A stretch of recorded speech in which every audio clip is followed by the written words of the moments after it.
Um, listen, can I ask where you are right this moment when it comes to what is the future for Bill Belichick? That's a great question. I mean, you look around the league and look at the decisions that get made with head coaches. In most cases, it varies so wildly, right? There's times where you're like, there's no way this guy is going to survive another season, and he's there for another decade. Then there's times where, I mean, the guy is literally fired not even a year into his existence as the head coach. So a guy like Bill is anyone's guess. I mean, you're talking about getting rid of the greatest coach of all time, arguably, of course, but yeah. I don't know how you do that and make that transition without a whole lot of, just belly aching and fans and whatnot. But, anything can happen now. I think all the talk about Vrabel and him recently being here, the way he spoke about the organization, the way the Kraft spoke about him, I think that lent a lot to what you see now. But the bottom line is, look, when you're not winning in the NFL, it's called not for long for a reason, and it's not just for the players. Well, so, there is, anything can happen. There's at least, I guess, call it a report or what you want to call it, but some mumbling that the Krafts would consider Mike Vrabel to be a home run as the next head coach here. Would you feel that way as well? Well, look, you've heard me talk about this for a long time now, right? I mean, ever since the 2011 CBA, the game changed, and it's not getting better. It's gotten exponentially worse since that day, right? We did everything in the name of player safety, health, and wellness, but what we really did was we took away all of the ability for these coaches to prepare these guys.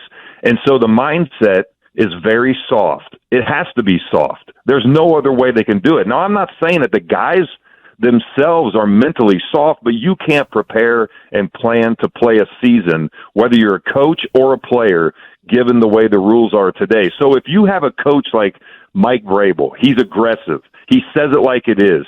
He's not going to take any BS from players. He's going to push them as much as he possibly can, and he's got that edge. I mean, look, Vrabel was the biggest jerk in the room, but as long as he was in your room, you loved him, right? And that's the kind of edge that players need today. They have to have a coach like that driving them. So would he be a good fit here? Hell yeah, he'd be a good fit. Matt, but do you think that can go long, especially with today's players, because these guys don't like to be yelled at? I mean, look what they did with Josh McDaniels. They ran him up out of there. Now, I know Vrabel's had some success, but do you think that can sustain for a long period of time? Yeah, look, it's a great question because the reality is such, that these players come in, they're coddled. I mean, look, these guys are making millions when they leave high school, right? With this new, fangled way of doing business and the NILs and all that stuff. These players don't really understand what it means to sacrifice and put in the extra effort. I mean, they're just used to having things handed to them. But that said, can he win being a tough-nosed coach? And the answer is yes, because look, Wiggy, I didn't like what Bill did to us, 2 decades ago, right? Mm-hmm. But there's something about when you can, and it's not easy. There's nothing easy about coaching in the NFL, period. But when you start having success, the buy-in that happens, and then how you can build from that, even the players they hate it the most are going to get in line, just like we did.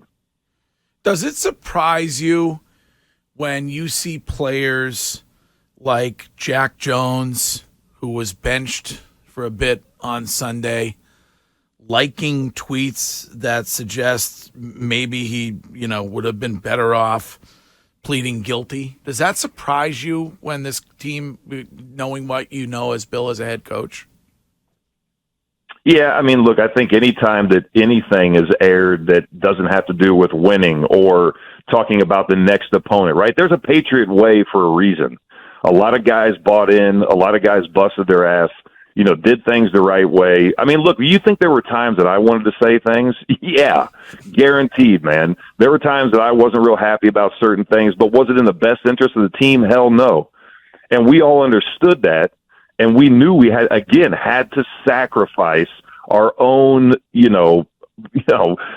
little personal issues for the betterment of the team. And I don't think that that's as easy. Look, I mean, go back and watch some of the sideline antics that we've seen this season alone, let alone last season.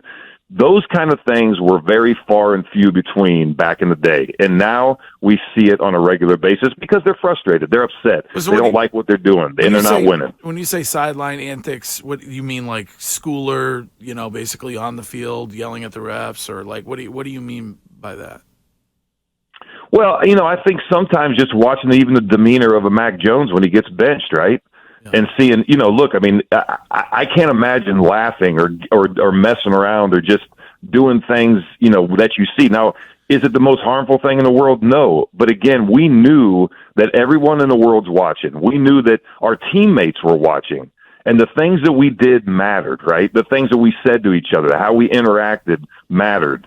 And it sends a big message, especially when everyone is waiting for the next major problem, right? And everybody's looking for it. So you got to be cognizant of those things. You have to work hard, and you have to sacrifice. Again, I keep saying that word, but it falls on deaf ears to a lot of kids these days.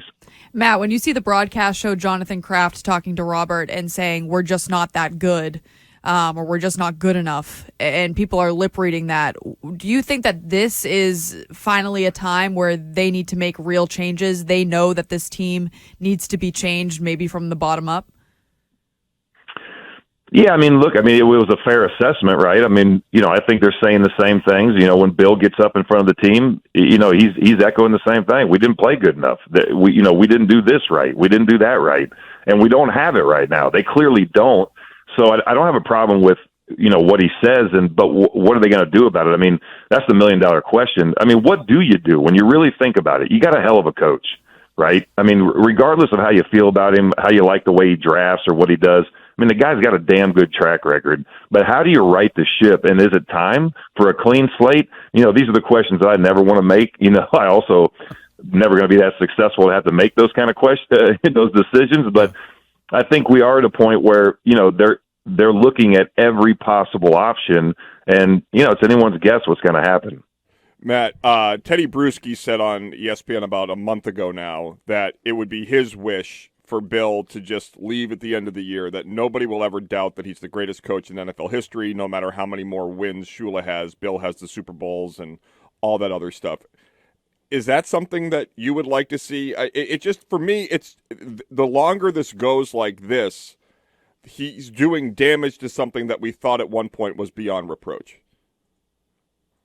Yeah, I mean, I don't know that it really matters to a guy like him. It doesn't matter to me, right? Like if Bill spent 10 more seasons as the Patriots head coach and they were all, subpar, right? Like they weren't above 500, it was a struggle each year. It wouldn't change the way that I feel about how he approached it. I mean, I was in that system for 11 seasons, right? I understand how he does things. I was always amazed by it. Again, didn't always like it, didn't always appreciate it, but definitely understand what he does and what he represents. I think, he's trying to figure it out as more than anyone else. As much as we want to sit here and judge what he's doing the same thing. I don't think he has the same personnel, in terms of coaches, the people that are in, some of these positions to go out and look for talent, right? He's lacking in several areas, and I don't know if he's trying to do it all himself.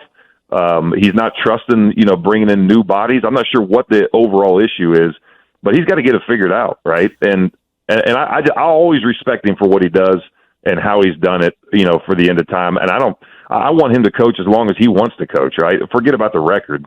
If he gets the record, great, that's gravy. But, the man's done enough for me to, trust what he's doing and hope the best for him. Here's a text for you, Matt Light, that says the Patriot way was actually the Brady way, and Matty Light knows this. Well, listen, I mean, it's what a ridiculous debate, right? Was it Tom? Was it Bill? Was it Kraft? Who was it? I mean, it's a team sport, right? There's 11 guys on the field at any one time, right? It consists of 3 different categories. I mean, you could go out there and make a case that we had some of the best special teams on earth for a short period of time, right? How is that not brought up as a major factor in some of, the seasons that we went the distance or, played really well, right? So I hate the idea that one person makes all the difference. Because look, Tommy, made a hell of a lot of plays, made more plays than anyone else that I've ever played with, right? but other people had to be on the receiving end. Other people had to be on the communication end. So, great players inspire other great players. It's always been that way. It'll always be that way. And he was one of the great components in our championship runs. All right. Before you go, I know you have two things coming up with the Light Foundation around Army-Navy that you want to plug. So Army-Navy, December 9th at Gillette for the first time ever at Gillette. And you guys are doing a couple things you want to mention. We do, man. We've got our Whiskey and War Stories event. So if you like whiskey or you like war stories or you just want to come to the stockyard on the 7th of December, it's the Thursday before the game. Join us, Scotty Neal, the Horse Soldiers. If you haven't seen the movie, check it out. It'll tell you a lot about what those guys did. I mean, you're talking about America's, most incredible elite fighters, war heroes, guys that, have started a brand. And again, we're drinking whiskey and telling war stories. So that's come a great out, movie. Is that check called, out the is that website. 12? Is that 12 Men? Yeah. Is that what that's? Chris Hemsworth. Yeah, that's a great Yeah, movie. Chris Hemsworth, 12 strong. 12 strong, and it yeah. talks. Scotty Neal was one of these guys that was the first to be dropped into action when we all thought, why aren't we sending guys over there? Well, we had guys there. Yeah. And that movie really tells a story of what those guys did, riding on horseback. It's insane. But those guys are going to be there. They're going to be signing their bottles. We're going to be telling some stories. I'm going to help moderate it a little bit and hang out with everybody. But I'm just really excited for that event. All the money proceeds go to the Life Foundation, mattlight72.com. The last one, we have a suite at Gillette, and we're trying to raise a ton of money for the Life Foundation. We're also going to kick some to a veteran run organization that does some great work. So 2 tickets to the game. It's like the impossible game to get tickets to. You'll be in the suite, parking pass, epic tailgate with all the Army guys before the game. You get to meet some incredible generals, the whole nine, and then all those guys will come up to the suite and hang out with you while you're watching it. $10,000 a pop. I know it's big money, but hey, listen, it all goes to a great cause, and we're going to fill that suite with some awesome people. So, if you want to be a part of that, check us out, mattlight72.com. All right, awesome. Ty Law just walked in if you want to say hi. Oh, what's up, What's big going on, man? How you guy? doing, bro? The man, the myth, the legend. I will never forget watching you and Mr. Malloy pulling into training camp at Bryant College with like a Ferrari and a Lamborghini, and I was like, holy smokes! And this is my rookie year. I'm like, I'm completely out of my league, and I remember laughing my ass off when you ran yours over like a little speed hump in a parking lot, and it made the worst sound in the world. I was like, ooh, boy, that's gonna cost. Ty just went and bought another one. Don't worry, that doesn't matter. It was funny. I just ran into a lawyer this past What did you have? weekend, huh? Which one were you? Were you the Ferrari? I had a Ferrari You had a back Ferrari? then, yeah. Yeah. No, I had it- both of them at some point. You had both? Yeah, I mean, I had a Lamborghini and a Ferrari. I had both at some point. I don't know which one at that time. I don't remember. Classic. Ferrari, Yeah, yeah. Lamborghini. Yeah. Where are they now? Huh? Man, hey, were they supposed to be with somebody else the worst investment ever? Yeah. The worst investment ever. Hey, I did the dumbest stuff in the world. I treated myself every time I got an incentive. In a contract that's not likely to be earned incentive. That's what I told my financial advisor. Hey, that's not likely to be earned. That's not in the budget. So Free let me money. get that. Let me get that. Yeah. dumbest thing in the world. But what's going on, Matt? Matt, wait a minute. What were you driving at the time? I was driving a 1999 Escalade, Cadillac Escalade, and I still have it. It's in my parking lot right now. Great. So Ty Law is driving in a Ferrari, and Matt Light's pooping outside.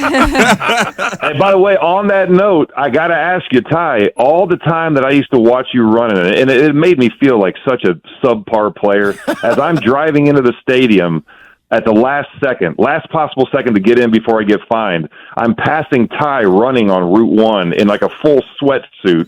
And I don't know how long he'd been running, but on any of those runs, did you ever like just take a little veer off Route 1 a little bit and drop a deuce somewhere? No, I never did that, man. That was just would part of you my run- routine. Would you run to the stadium every day? No, I used to go down early and I'd get like 4 or 5 miles in before we got in. before, Him and OTIS? before everybody else got in. Yeah. You Yep. were, you, Yep. you Every run day. 4 or 5 Yep. miles every day. 15 years. Wow. I know that's when I knew. That's when I knew, Greg, I would never be great. I'm like, that's what greatness is. And then I was like, Yeah, yep, if it I'm never gonna reach that. If it requires running, Yeah. not for you or And for they used to run after practice on the treadmill, him and OTIS. Yeah. Yeah. I mean, Yeah, Ty- but when you're out there running against those fast guys. Look, I got to admit, I wasn't that fast. I might have not been that talented, so I had to do extra. You know what I mean? So I was like, and to be honest with you, Matt, a lot of it was to keep me out of the hot box with y'all ass, because I had that weight thing going on with me, man. So I always had to keep it down. You know what I mean? Them fat fines, man, they pile up on you. Matty, did you ever get a fat fine? No, you know what? I made a deal with Bill, and I kind of played on my, Bill, I've got Crohn's disease. I shouldn't have to weigh in, right? Oh, woe is me. It was $250 a pound per day. Really? Yeah. So it went up every year. When I remember when I left, I think it was like $318 per pound per day. Yeah. Yeah. That it adds up. So you seeing everybody in the hot box. Remember? I think it was it Woody that got like 300-some thousand? Yeah, he used to per day. No, he got 300-some thousand. $300,000 fine for the year. They sent him to South Carolina to fat camp. Yeah. Is that why Hainsworth It's like a whole lasted a week? educational series. Yeah. I mean, that's a lot. Yeah. That's the Ferrari right there. Yeah. Lamborghini. Charlie Weiss used to come in the hot box with cookies. No, he didn't. Yes, he did. You're not supposed to bring food into the hot box. Well, That's defeating the purpose. he did. Hey, would you say guys in there? You remember some guys used to take the bike in there? You got the bike in there. Because you remember how small it was. Yeah, It was exactly, often like past the showers, and the coaches used to use it. Charlie was big in that joint. Yeah, you ain't lying. All right, Hey, man, you know my favorite part was I'd walk in, and this was in the early years, and Kenyatta Jones would be in there, and he was so dark that like only thing I'd see was the gold in his teeth in the back corner, and I'd be like, "Oh, there's Yada. All right, what's up, man?" Yada, man. Yeah. R.I.P. to Yada. All right, Matt Light, you're the best. Thank you. God love you. Be well. All right, All right, Matt. there you have Matt Light.